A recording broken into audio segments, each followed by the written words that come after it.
Первое информационное радио.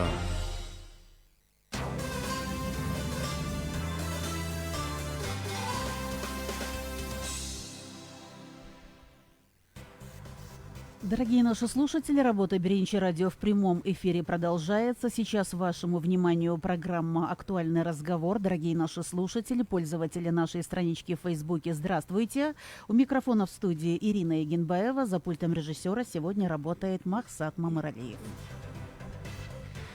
Садыр Джапаров предложил донорам реализовать зеленые проекты в Кыргызстане. Президент считает, что страны и финансовые институты, должником которых является Кыргызстан, могли бы принять участие в строительстве энергообъектов и ГЭС в Кыргызстане.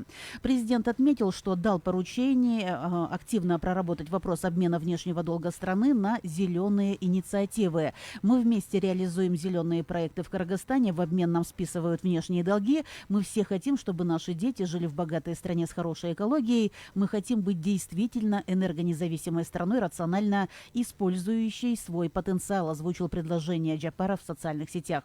При этом президент заверил, что страна в полной мере будет выполнять обязательства по выплате внешнего долга. Мы лишь поднимаем инициативу по развитию зеленой экономики и совместному вкладу в улучшение экологической ситуации в мире. Было бы хорошо, если средства, предусмотренные на погашение внешнего долга, направлялись на поддержку зеленых инициатив. Мы не говорим, чтобы указанные проекты финансировались лишь донорами и партнерами. Мы также готовы вкладываться, отметил президент. По словам Садыра Джапарова, проблема смога стала одной из самых актуальных. Ее решение требует комплексного подхода. Президент напомнил, что Кыргызстан богатая на гидроресурсы страна. Не секрет, дорогие наши слушатели, что многие элементы зеленых технологий на сегодняшний день успешно применяются в Кыргызстане, например, в туризме, сельском хозяйстве, горнодобывающей области и сфере услуг, даже без государственных стимулов. Кыргызстан быстро перенимает опыт других стран, иначе говоря, некоторые элементы зеленых технологий присутствуют, но этого, конечно, недостаточно по сравнению с развитыми странами, уверены эксперты. Страна находится на начальном этапе перехода к зеленой экономике. Почему переход к зеленой экономике важен и в каких направлениях лучше всего двигаться нашей стране? Сегодня в программе поговорим и о зеленой энергетике, чем зеленая энергия лучше и выгоднее обычной, и какой потенциал возобновляемых источников энергии в нашей стране. Все эти и другие вопросы мы сегодня постараемся обсудить в программе «Актуальный разговор». И сегодня в студию прямого эфира мы пригласили исполнительного директора Зеленого альянса Кыргызстана Ильгиза Камбарова и президента компании Unison Group, менеджера программы финансирования устойчивой энергии Керсеф Нурзат Абдрасулову. Дорогие слушатели Беринчи радио, хочу сказать, что если в ходе прямого эфира у вас возникнут вопросы по теме нашей сегодняшней программы, вы можете позвонить по телефонам прямого эфира 39 21 90 и 39 19:33. У нас идет прямая видеотрансляция в социальной сети в Facebook, в связи с чем, дорогие наши пользователи, вы свой комментарий или свой вопрос можете опубликовать на нашей страничке. Здравствуйте, уважаемые гости, Нурзат Аскарбековна, Ильгиз Сапарбекович. Мне приятно видеть вас в студии прямого эфира. Добрый день, спасибо большое. Добрый день. Ильгиз Сапарбекович, но мне хотелось бы и вам, Нурзат Аскарбековна, сейчас, наверное, значит, озвучить такой вопрос, вот такого общего плана, но понятно, что о зеленых инициативах, о зеленых проектах в Кыргызстане вот уже который год говорят, и вот особенно в последние годы мы начали говорить вот так вот усиленно о зеленой экономике, но это может быть связано с одним из таких важных, главных факторов, это ухудшение экологии во всем мире, и Кыргызстан, конечно, здесь тоже не исключение. Но, Нурзат Аскарбековна, давайте все-таки вы сейчас вот свое мнение озвучите. Вообще, вот если говорить об зеленой экономике, если говорить о зеленой инициативе, да, которых вот президент вчера упомянул в социальных сетях, на ваш взгляд, это сегодня тренд или все-таки это сегодня жизненная необходимость? Спасибо большое, что на самом деле зеленая экономика, развитие, то есть улучшение экологии в целом по всему миру поднимается как вопрос жизненной необходимости все-таки. Мы живем в мире в 21 веке, когда уже пришли к такому моменту, что группой международных ученых было признано, что все проблемы экологии, особенно изменения климата, были как раз получились из-за антропогенной деятельности человека, и это связано с нашей нерасточительным отношением, то есть расточительным отношением к природным ресурсам. И поэтому этот вопрос уже стоит на повестке ООН также. Вы знаете, что ежегодно обсуждается активно вопросы изменения климата, митигации изменений климата, как адаптироваться теперь в этой ситуации. Да? И вопрос стоит о выживании человечества на самом деле, потому что изменение экологии и климата приводит не только к тому, что нам стало некомфортно жить, а приводит к тому, что сокращаются ресурсы, исчезают некоторые биологические виды животных и растений. И также мы должны будем менять в целом наше отношение к построению сегодняшней экономики. Ильгиз Апарбекович, вот хотелось бы ваше мнение услышать вот касательно того, тренд или все-таки жизненная необходимость. Нурзат Аскарбековна подчеркнула, что это уже жизненная необходимость. Вот если говорить о развитии технологий и промышленности, они, конечно, привели к большому количеству выбросов в атмосферу. И вот на глобальном уровне переход к зеленой экономике, он муссируется довольно-таки давно, но опять мы говорим о том, что вот последние годы необходимо прям вот, скажем так, усиленно внедрять все те зеленые инициативы, которые можно только внедрять. Вот ваше мнение по тому, что зеленая экономика, как развивается в нашей стране? Идем в ногу или все-таки немного отстаем? Ну, если, добрый день, если начать такую с глобальной повестки, действительно за последние 100-200 лет из-за деятельности человека, в частности, бурное развитие, индустриальное развитие западных европейских стран, США, стран Западной Европы, привело к массовому увеличению выбросов углекислого газа СО2 в атмосферу. И оно прежде всего связано с бурным экономическим ростом этих стран.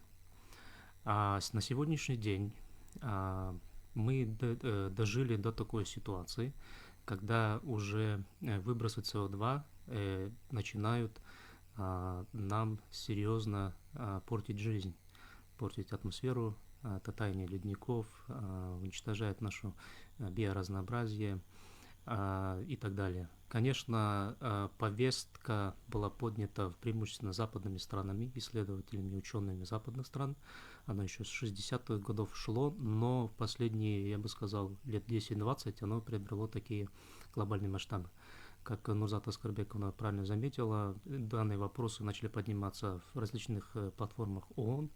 И в 2015 году, когда было подписано Парижское соглашение, самое большое и значимое соглашение, которое подписали многие страны, Кыргызстан его подписал в 2019 году, которое обязало подписантов стран к значительному сокращению выбросов СО2.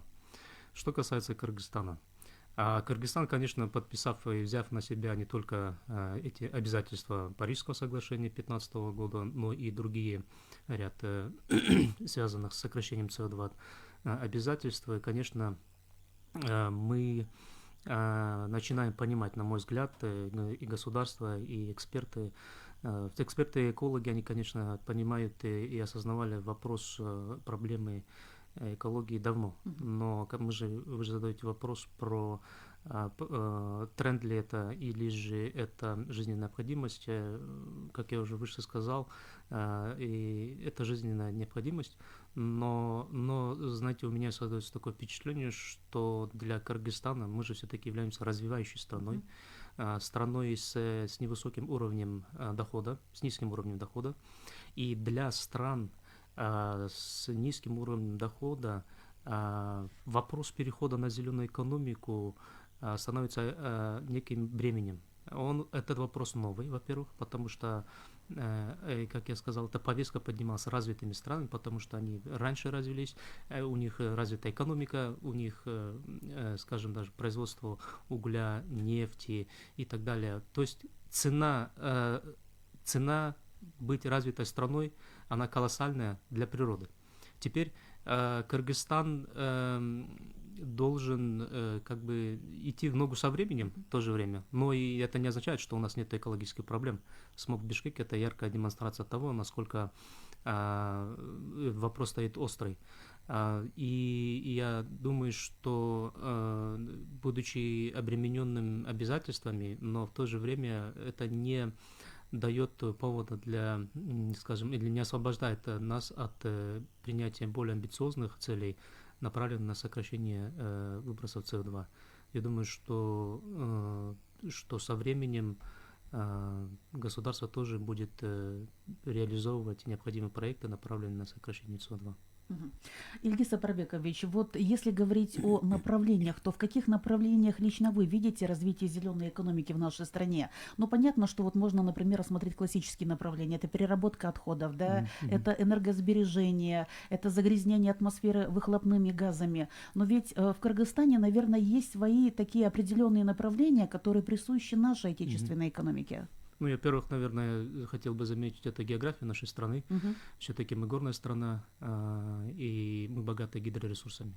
Хотел бы напомнить, что лишь 10% гидроресурсов, гидроэнергетики, возможностей используются в Кыргызстане. Это означает, что 90%, целый пласт, скажем, возможностей есть для того, чтобы мы могли быть независимо даже не импортировать электроэнергию, да, экспортировать. Ну, как вы знаете, раньше мы экспортировали электроэнергию, но даже обидно то, что находясь, как бы, владея водой, находясь, скажем, как верхняя сторона, где находятся ледники, мы не можем удовлетворять свой внутренний рынок по потреблению электроэнергии. Вообще, каждая страна, которая занимается вопросом транзита на зеленую экономику, опирается на внутреннюю экономическую специфику. Вообще переход транзит на зеленую экономику – это комплексный вопрос, и ее нужно рассматривать купе другими секторами экономики. Конечно, Кыргызстан, как я сказал, горная страна, и энергетика, водная энергетика как бы сама собой выходит на поверхность. Но в то же самое время я хотел подчеркнуть, что, например, производство угля у нас, к сожалению, увеличивается. Нужно сокращать добычу и потребление угля.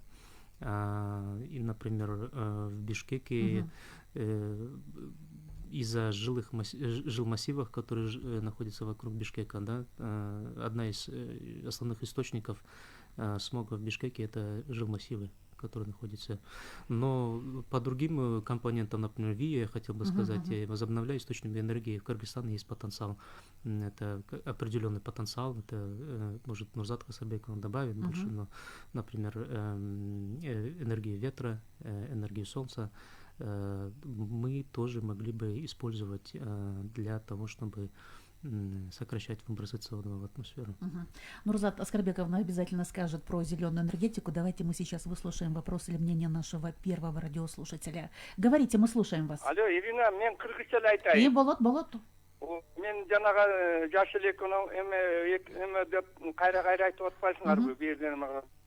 Азыр жанагы бул эң мына жанагы шаарды таптаган башка эң бир больной вопрос, эч ким ушуга эч бир көңүл бөлбөй атат да. Мына азыр газ Россия болсо бөлөк эмелерге орустун рубль менен сатып атат. Эмне үчүн биз Кыргызстан ушу орус эме менен Россия менен жакшы мамиле эдебиз? Эмне үчүн газдын баасын бизди биринчи койгондо 13 сомдон койду, азыр 19 сомго чыкты. Анан элдин баары газдын баасынын кымбаттыгынан кайра көмүр жагып, кайра эменин кектин баарын тең түтүн каптатып атат. Бул газдын баасына эч бир көңүл бүргөн, анын жалаң азыр кедейлер газ жакпай калды тиги отопленияга. Көмүр алып келип эле көмүр жагып атабыз. Анан газдын баасы боюнча бул зеленый экономика дейбиз. Газдын баасына бир көңүл бүрүп койсоңор боло, Ирина. Силерден суранычы, эмне үчүн кымбат 19 сом? Бир кубту бир 2 саатта жагып коет экен эгер эмеге отопленияга жаксаң. Рахмат. Ушуга бир так жооп сурап берип койчу, Ирина. Эмне үчүн газдын баасын эч ким көңүл бурбайт? Эмне үчүн Садыр Жапаров көңүл бурбайт? Рахмат. Вопрос понятен. Жанагы депутаттар эмне үчүн көңүл бурбайт? Рахмат. Рахмат, вопрос понятен, но вопрос ценообразования стоимости газа, это, наверное, нужно задать и адресовать компании «Газпром Кыргызстан», насколько я понимаю. Но, может быть, вы, Нурзат Аскарбековна, скажете, вот, скажем так, в созвучии того, о чем наш радиослушатель говорил, что вот не касательно стоимости газа, да, а вот почему все-таки не все переходят на газ. Хотя я, например, прекрасно понимаю и знаю ответ на этот вопрос. Почему? Потому что, ну, хочется перейти на газ, да, но, к сожалению, не могут некоторые наши, скажем так, граждане. Почему? Потому что, ну, если честно, вот бьет по карману. Но, тем не менее, мы понимаем, что от угля надо избавляться, голубое топливо это превыше всего, это чистая экология. Что вы можете по этому поводу сказать? Ну, я хотела бы сказать, что на самом деле зеленая экономика это не только про газ или про энергетику в целом, потому что зеленая экономика, ну, как вы знаете, у экономической деятельности есть очень много составляющих, да, есть много секторов. И поэтому в Кыргызстане была принята концепция зеленой экономики, в рамках которого были определены 7 секторов как ключевые сектора для перехода зеленой экономики Кыргызстана. Это и зеленая энергетика, это и переработка отходов, это и сельское хозяйство, это и водосбережение и так далее. Транспорт, конечно же. И в этом направлении сейчас выделять только энергетику, наверное, это будет неправильно, потому что нам нужно смотреть не только выработку новых мощностей, например, строить Камбарата-1 или там малые ГЭСы строить, но нужно также думать, насколько эффективно мы используем ту энергию, которая у нас сейчас есть. А по поводу вопроса Байке, который говорит по поводу, ну, как стоимостью и почему мы не переходим к газу, да, я думаю, что нужно как бы, ну, просто больше знать, и надо сказать, что газ, который мы используем сейчас в Кыргызстане, мы покупаем на самом деле в 2 раза дешевле, чем другие страны. И у нас, да, есть хорошие отношения с Россией, и в этом отношении у нас есть некие, скажем так, свои возможности по льготе его получать. Но, с другой стороны, вопрос, почему все-таки, когда мы даже отапливаемся газом, он бьет по карману. Потому что, когда мы отапливаем дом, 70% энергии, которую мы пытаемся как бы обогреть, он выбрасывается на улицу. То есть у нас плохие дома, у нас неутепленные плохие дома, поэтому у нас стоят неэнергоэффективные котлы, плохие газовые установки, и это тоже приводит к большим потерям. И поэтому прежде чем, конечно же, переводить на уголь или на газ, его нужно подумать, насколько рационально мы его используем, какие есть, значит, возможности, что можно сделать со своей стороны, да. И вот из своего опыта я могу сказать, что вот дома, которые были проведены энергоэффективные мероприятия, то есть это утепление стен, потолка, там, замена окон, они начали просто на 50-60% меньше сжигать. Люди, которые говорили, что 8 тонн, например, в отопительный сезон сжигали угля, они говорят, что после утепления они 1,5 тонны только сжигают. Да? И это тоже хороший показатель для вот, того же самого сокращения смога. А газ, он в понятии зеленой экономики является транзитным топливом. Он не зеленый совсем, потому что это тоже ископаемое топливо. Мы его получаем, тем более импортным путем, и это ресурс, от которого мы зависим. Поэтому 100% переход на газ это тоже не выход для Кыргызстана, потому что мы получим такую некую зависимость. Да? И цену мы все равно не сможем регулировать, потому что это будет регулироваться с другим государством. Поэтому я хотела бы сделать акцент все-таки на, скажем так, 12-ю цель устойчивого развития, которую ООН определил, это устойчивое потребление и производство. То есть, с одной стороны, мы должны рационально использовать ресурсы, которые у нас есть, то есть это устойчивое потребление, и с другой стороны, рационально его производить. То есть, что мы можем производить, насколько это будет по себестоимости оправдано, и какую экономическую выгоду это принесет конечным потребителям, а также в целом экономике страны. Ильгиз Апарбекович, есть что добавить? Но вот Нурзат Аскарбековна отметила, что газ это не, скажем так, зеленая инициатива, да, не зеленый проект, но многие почему-то думают, что если мы перейдем на газ, то это будет, ну, своего рода, скажем так, переход на зеленую инициативу. Но если говорить вот в общем, да, о зеленой энергетике, что это вот зеленая энергетика, чтобы наши граждане понимали? Ну, зеленая энергетика. Вот, конечно, как я понимаю, это энергия, которую мы получаем из природных ресурсов. Ну, да, не только природных ресурсов, например, энергию солнца, энергию ветра тоже можно считать зеленой энергией. вообще любая энергия, которая не выбрасывает СО2 в атмосферу, или же выброс СО2 очень минимизирован. А что касается газа, во-первых, Кыргызстан входит в Евразийский экономический союз, в рамках которого у нас есть определенные и обязательства, и льготы. И по цене на газ, конечно, если сравнивать цены, по которым покупают европейские страны, то тогда, конечно, мы довольно-таки дешевле покупаем. Но, тем не менее, когда мы говорим о присоединении домашнего хозяйства к газу, тогда действительно бьет по карману. Это не, к сожалению, не дешевое на данный момент. Не все могут это позволить. Поэтому они же выбирают, любой гражданин среднестатистический выбирает, смотрит на свой кошелек. Если покупка угля она дешевле, она покупает уголь. В среднем по Кыргызстану за зимний отопительный период одно домохозяйство потребляет около 3 тонн угля. И оно если зима теплая, то, соответственно, затраты значительно ниже. Но я хотел бы сказать, что я слышал, что подключение к трубе, газовой трубе, которая была проложена по определенной улице, мы же говорим о газификации. А потом от улицы к определенным домам, к частным домам, оно не дешево.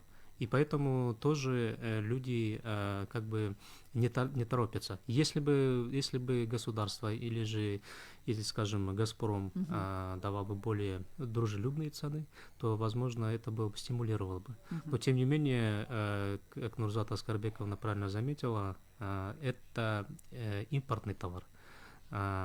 И источник из другой страны. Но мы, как Зеленый альянс, все-таки стараемся продвигать концепции, инициативы, направленные на энергетическую независимость тоже.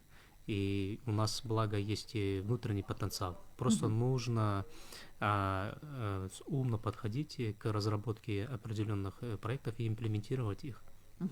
Но об этом мы чуть позже поговорим. Сейчас у нас на волне Биринчи радио новости, после чего обязательно продолжим. Биринчи радио. Маалыматты бизден угуңуз.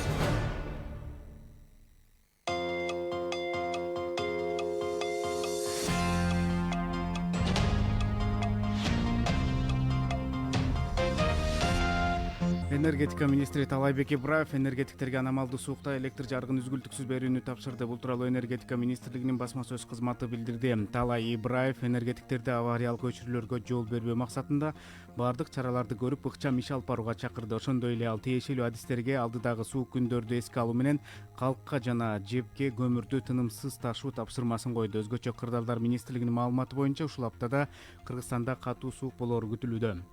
Өлкөнүн бир катар жолдору катаал аба ырайына байланыштуу убактылуу жабылды. Транспорт жана коммуникациялар министрлиги маалымдагандай, Алабука Жаң Базар Кировка жолундагы Чапчыма ашуусу, Жалал-Абад Казарман жолундагы Сарыкыр ашуусу жана Ат башы Кында Торугарт жолундагы Кында ашуусу жабылды. Ошондой эле кар көчкү түшкөнүнө байланыштуу Жалал-Абад областындагы Красная Горка Акташ авто жолу дагы убактылуу жабылды.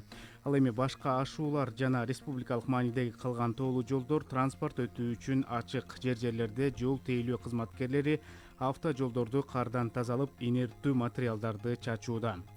9-11 январь аралыгында күтүлүп жаткан жаан-чачынга байланыштуу тоолуу райондордо кар көчкү түшүүсү жана кар күрткүсү күтүлөөрүн өзгөчө Кырдаалдар министрлигинин басма сөз кызматы билдирди.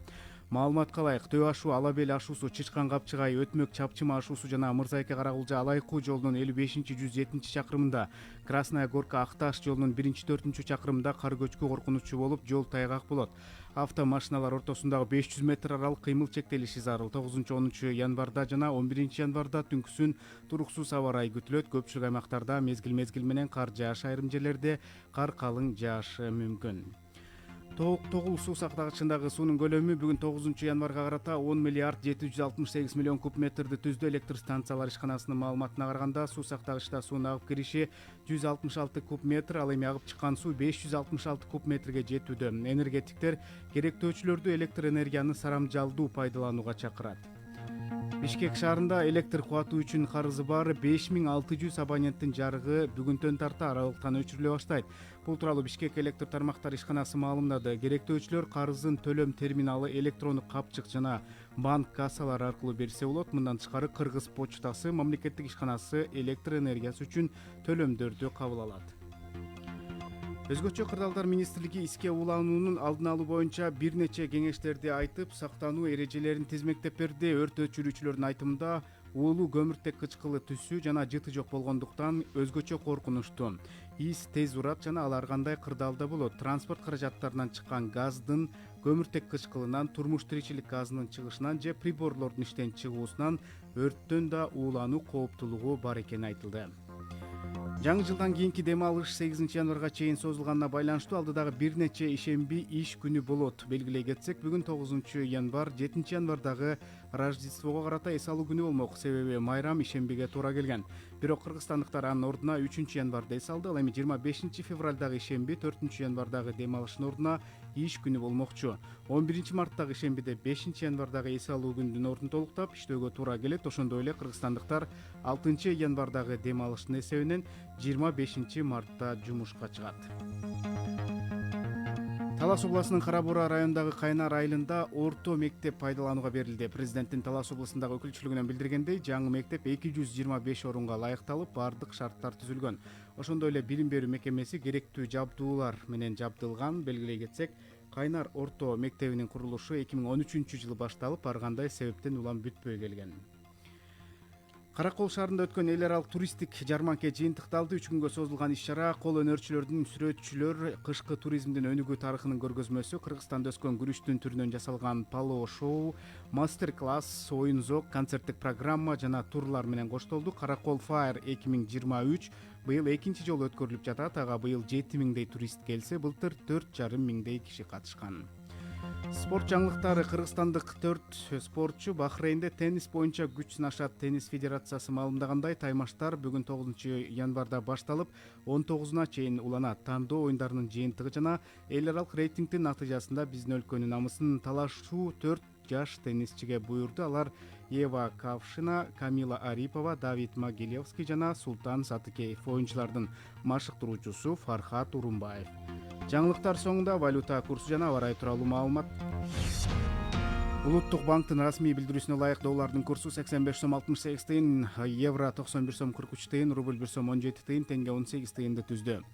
Синоптиктердин маалыматы боюнча бүгүн 8 январда өлкө аймагында кар жаабайт, жол тайгак болот. Чүй Талас облусунда 5-10 градус жылуу болот. Баткен Ош Жалал Абад облусунда 7-12 градус жогору, Скөл облусунда 3-8 градус жылуу болсо, Нарында 1-6 градус суук. Бишкекте кар жаабайт, 9-11 градуска чейин жылуу болот.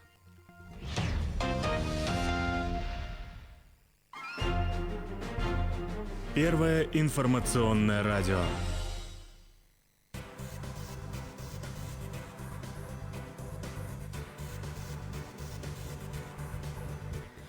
Напомню вам, дорогие наши слушатели, что в эфире Беренчи радио, программа «Актуальный разговор». Президент Садыр Джапаров предложил донорам реализовать зеленые проекты в Кыргызстане. Он считает, что страны и финансовые институты, должником которых является Кыргызстан, могли бы принять участие в строительстве энергообъектов и ГЭС в нашей стране.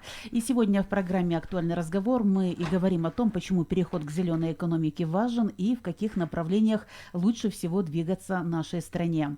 Я напомню, что сегодня у нас в гостях исполнительный директор Зеленого альянса Кыргызстана Ильгиз Камбаров и президент компании Юнисон Групп, менеджер программы финансирования устойчивой энергии Кирсеф Нурзат Абдрасулова. Я напомню, телефоны прямого эфира 39 21 90 и 39 19 33.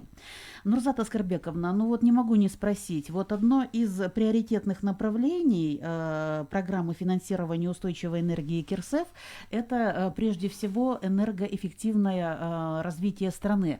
Я, наверное, не ошибусь, если скажу, что вот вы вот уже осуществляете свою деятельность, наверное, около 10 лет, да? Вот на сегодняшний день цифровые показатели энергосбережения, они какие сегодня? Насколько можно сегодня говорить, что цифровые показатели энергосбережения, они из года в год растут? Да, на самом деле мы недавно отпраздновали успешное десятилетие программы финансирования устойчивой энергии, потому что В рамках программы, как вы знаете, мы помогаем кыргызстанцам достичь энергоэффективности в домах, а также в предприятиях. То есть это направление, которое поддержку частного сектора. С одной стороны, это обычные дома, квартиры, чтобы сделать его теплым и менее как бы ресурсоемким с точки зрения потребления энергии. А также бизнесменам, которые хотят сделать конкурентоспособным свой бизнес, потому что энергоемкость, вообще энергопотребление является одним из ключевых моментов в расходах компаний. Да? За 10 лет деятельности мы поддержали в рамках программы более 3300 проектов. И это тысячи и тысячи домов, утепленных по всему Кыргызстану. То есть в каждом регионе мы работали. И вот наш опыт показал, что на самом деле очень важно на это обращать внимание, потому что пока мы не начнем правильно распределять ресурсы с точки зрения вот семейного бюджета даже, да, некоторые исследования показывают, что 1/3 семейного бюджета на самом деле семьи тратят вот на покупку угля, на там, выплате электричества, несмотря на то, что у нас дешевая электроэнергия. Поэтому важно посмотреть, почему приходится нам столько платить, да, почему люди боятся зимы, почему люди все-таки переходят на уголь, несмотря на то, что они понимают, что этим загрязняют окружающую среду, и нам приходится всем дышать отравленным воздухом. Потому что на самом деле как бы комфорт, быть в тепле занимает первое место, особенно когда есть дома маленькие дети или старые родители. Поэтому в рамках КИРСЭФ мы, конечно же, в первую очередь продвигали идею теплого дома. И многие потребители, которые к нам обратились через банки, они смогли получить доступ к финансированию, чтобы утеплить свои дома. И наш опыт показал, что после утепления сокращение энергопотребления на минимум 50%. То есть, в принципе, окупаемость в среднем это могут быть там 5-6 лет, да, но это при наших нынешних ценах. Поэтому нам нужно делать акцент не только на то, что у нас дешевая электроэнергия, этим гордиться, да, но в целом как экономить, как правильно планировать, помочь людям это понять и в этом направлении открыть побольше, скажем так, центров консультации, центров или, скажем, точек, где продают вот как раз эти технологии, эти материалы, которые люди могут использовать. За время деятельности КИРСЭФ мы в кыргызскую экономику инвестировали $56 миллионов. И это, конечно же, частный бизнес, это и, как я сказала, дома, это и строительство возобновляемых источников энергии, это как солнечные станции, например. Также это водосбережение, то есть, например, капельное орошение, это дождевики, это, значит, резервуары для воды и так далее. То есть есть очень много направлений зеленой экономики, о которой я говорила. И таким образом, я думаю, что программа КИРСЭФ делает определенный большой вклад в развитие зеленой экономики Кыргызстана. И еще один важным моментом является то, что необходимо также делать законодательную базу, то есть рамки, да, в рамках которого мы должны все двигаться. Каковы правила игры, скажем так. И какие могут быть мотивации, льготы, поощрения, если ты делаешь энергосбережение. И чтобы это направление также развивать, мы, значит, в рамках при поддержке Европейского банка реконструкции и развития, а позже и Европейского Союза, делали большую работу по развитию законодательства.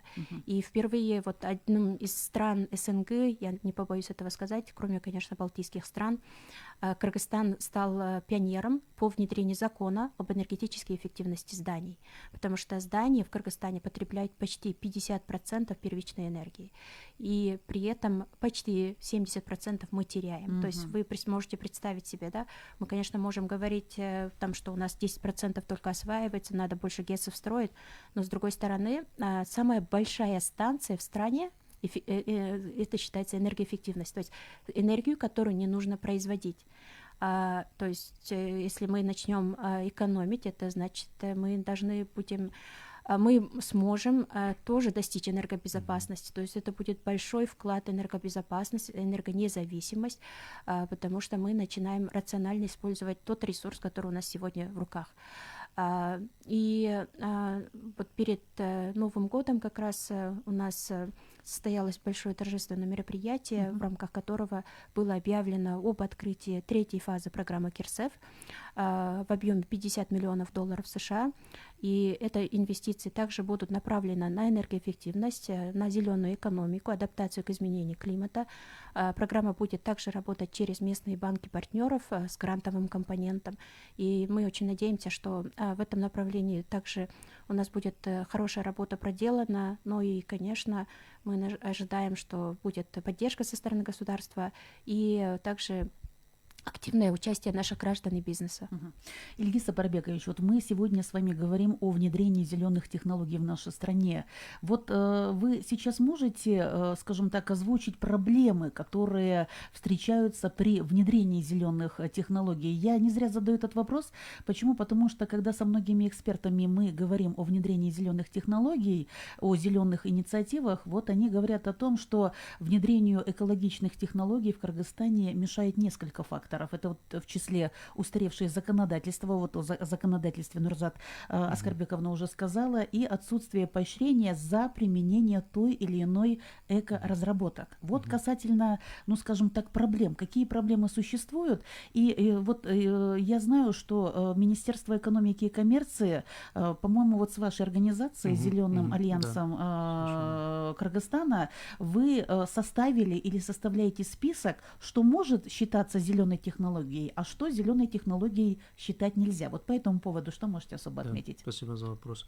Да, действительно, Зеленый альянс совместно со своими членами, активным из которых тоже являлся Unison Group, проработали законопроект по освобождению НДС, налога на добавленную стоимость, для оборудований, которые признаны энергоэффективными. Этот список такой, он есть, но он еще может обновляться. Я думаю, что это очень хороший шаг по направлению к стимулированию перехода страны на зеленую экономику. Но, конечно, этого недостаточно. Как было выше упомянуто, нужно совершенствовать законодательство.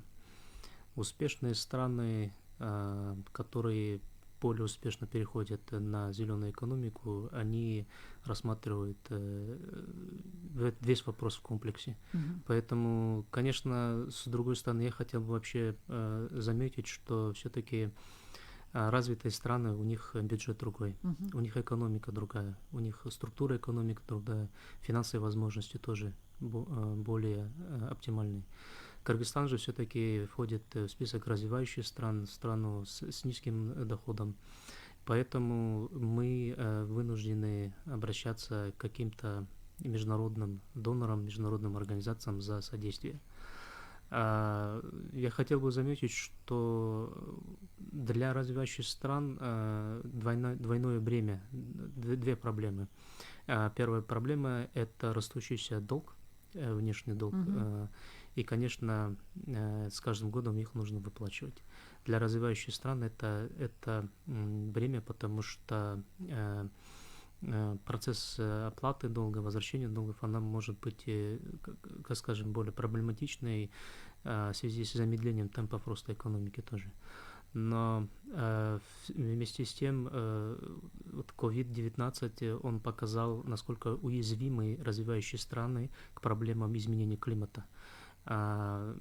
Получается, с одной стороны, это растущий внешний долг и обязательства по его возврату, с другой стороны, растущие угрозы в связи с изменением климата. И, конечно, развитые страны разработали такую программу обмен, так сказать, квотирован обмен на, скажем, природу, свопы называются. То есть это когда государство инвестирует на зеленые проекты, а развитые страны или международные партнеры по развитию сокращают или смягчают долговые обязательства. Это хорошая инициатива, но я должен подчеркнуть, что подобная инициатива, она непростая, и ее разработка, его имплементация, реализация в жизнь, оно занимает время и имеет много своих комплексных компонентов. Но также эксперты, также международные эксперты, когда мы говорим о в 2023 году.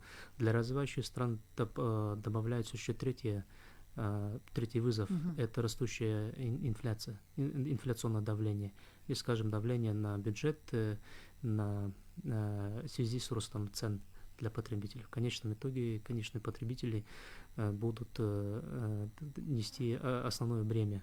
Поэтому, когда мы говорим о переходе зеленых инициатив и проектов, мы и частный бизнес, и потребители, допустим, угля, они будут считать свой бюджет. Поэтому я бы в целом хотел бы сказать, что это комплексный вопрос, его нужно рассматривать в комплексе, но с учетом, конечно, хорошо проработанных проектов и вовлечением экспертов. Я бы хотел бы подчеркнуть, что Зеленый альянс, в составе Зеленого альянса входят хорошие эксперты, и мы готовы оказывать содействие, рекомендации. Ну и ряд рекомендаций мы уже давали. В 2022 году мы определяли национальную позицию по переходу на зеленую экономику. Мы давали рекомендацию, как сокращать смог, то есть избавляться от смога, и вообще в целом рекомендации касательно перехода на зеленую экономику. Я хотел бы, было бы замечательно, если бы экспертов и активное гражданское сообщество больше вовлекали бы в процесс транзита на зеленую экономику. Вот в социальных сетях президент что отметил? Было бы хорошо, если бы средства, предусмотренные на погашение внешнего долга, направлялись на поддержку зеленых инициатив. Мы не говорим, чтобы указанные проекты финансировались лишь со стороны доноров и партнеров. Мы также готовы вкладываться со своей стороны и эти проекты реализовывать. На протяжении многих лет о зеленой экономике говорится на различных уровнях. К сожалению, в большинстве случаев все это остается на словах. Мы же хотим перейти от слов к делу. Мы вместе можем это изменить. Не секрет, что Кыргызстан сильно отстал от других стран мира в направлении зеленой экономики. Мы хотим как можно раньше это исправить, написал в социальных сетях президент Садыр Джапаров. Нурзат Аскарбековна, ну вот если бы вас спросили, как можно это быстро и, скажем так, раньше исправить, вы бы какой выход из положения бы предложили? Ну, во-первых, я хотела бы отметить, что заявление президента это очень обнадеживает, потому что это, скажем так, политическая воля первого высшего лица страны, и это очень важно, потому что на самом деле переход к зеленой экономике это не просто слова, это в первую очередь хорошее планирование, это экологическая дипломатия, это понимание комплексности вопросов, и это не только одно направление, как, например, гидроэлектростанции или возобновляемый источник энергии, например, в обращении президента акцент делается именно только в эту сторону. Поэтому хотелось бы сказать, что как бы в начале января такое обращение президента послужит тому, чтобы у нас в Кыргызстане активно начали разрабатывать реформы к переходу к зеленой экономике, потому что не достаточно ожидать, что доноры будут в этом направлении действовать, либо частный бизнес что-то начнет делать, да? А мы должны увидеть пример именно государственных структур. Тот же самый, например, бюджетные организации, сколько они тратят бюджетных средств на, скажем так, покрытие счетов по отоплению. Раз мы говорим про смог, раз мы говорим в зимний период, да, давайте об этом, например, конкретный пример сделаем. Мы знаем, что у нас есть около 10 тысяч бюджетных организаций по Кыргызстану, и они тратят около 1 миллиарда сомов только на отопительный сезон. Сколько процентов из этих денег мы могли бы экономить? Когда мы выезжаем в регионы, мы видим, в каком состоянии находятся наши школы, больницы и университеты. Буквально недавно были мои коллеги в Нарынском государственном университете, и они приехали простудившимся, потому что сказали, зимой здание не отапливается, просто детей отпускают на, скажем, студентов отпускают на месяц просто на вынужденные каникулы, потому что в период вот, острых, скажем так, морозов невозможно там находиться. И о каком тогда мы образовании тоже можем речь вести, да? То есть доступ к энергетике — это на самом деле сейчас важный компонент человеческого права. И мы это должны менять, мы это должны изменять с точки зрения того, что как поощрять тоже людей, которые в этом направлении работают. Вот вы до этого сказали, например, про освобождение от НДС, да? Это является очень важной частью активизации рынка зеленых технологий, потому что на сегодняшний день мы 100% все технологии и оборудование, и материалы, которые нужно для, скажем так, озеленения экономики, мы привозим извне. То есть мы импортозависимая страна в этом направлении. А как поощрить внутренних разработчиков и внутренних производителей, чтобы они в этом направлении работали? Какие стартапы или какие инвестиционные возможности они могут иметь? Что для этого делается со стороны государства? И чтобы это как-то активизировать, чтобы проникновение тех же самых материалов оборудования было больше на рынке, мы инициировали вот изменения в налоговый кодекс, где есть 3 статьи. Значит, это одно освобождение от налога на добавленную стоимость поставщиков, также производителей, то есть внутри страны, если что-то будет делаться. И третье — это здания, сооружения, которые будут отвечать, значит, показателям энергоэффективности, должны будут освободиться от налога на недвижимость на 50%. И это тоже очень хороший показатель. И теперь, конечно, хорошо, когда он уже есть, но теперь как его реализовать? К сожалению, с принятия этих норм прошел уже больше года, почти год прошел, но реализации эти статьи пока не получили, потому что дальше нужно будет разрабатывать уже подзаконные статьи и уже реально начинать помогать бизнесу, частному сектору. И это тоже политическая воля, да, то есть я думаю, что теперь, когда президент обратил на это такое большое внимание, я надеюсь, это будет уже более быстрыми темпами реализовываться. Другой еще момент, я хотела бы сказать, что вопрос смога — это вопрос имиджа страны. Если мы говорим, что столица целой страны утопает в черном ядовитом дыме, это не очень хороший показатель для туризма тоже. Вот мы говорили, вот Ильгиз Сапарбекович говорил, что в принципе переход в зеленую экономику — это не такое, скажем так, дешевое удовольствие, скажем так, да. Но, с другой стороны, для Кыргызстана это может быть очень хорошей возможностью, потому что у нас экономика не сильно промышленно утяжеленная, скажем так. Мы сельскохозяйственная страна, мы туристическая страна. У нас очень много есть возможностей сразу же сделать акцент на зеленую экономику. К сожалению, время нашей программы завершается. Спасибо вам, Ильгиз Сапарбекович, и вам, Нурзат Аскарбековна, за то, что вы сегодня пришли в студию прямого эфира. Я напомню, что сегодня у нас в гостях были президент компании Unison Group, менеджер программы финансирования устойчивой энергии Керсеф Нурзат Абдрасулова и исполнительный директор Зеленого альянса Кыргызстана Ильгиз Камбаров. Это была программа «Актуальный разговор». Дорогие наши слушатели, оставайтесь на волне Биринчи радио.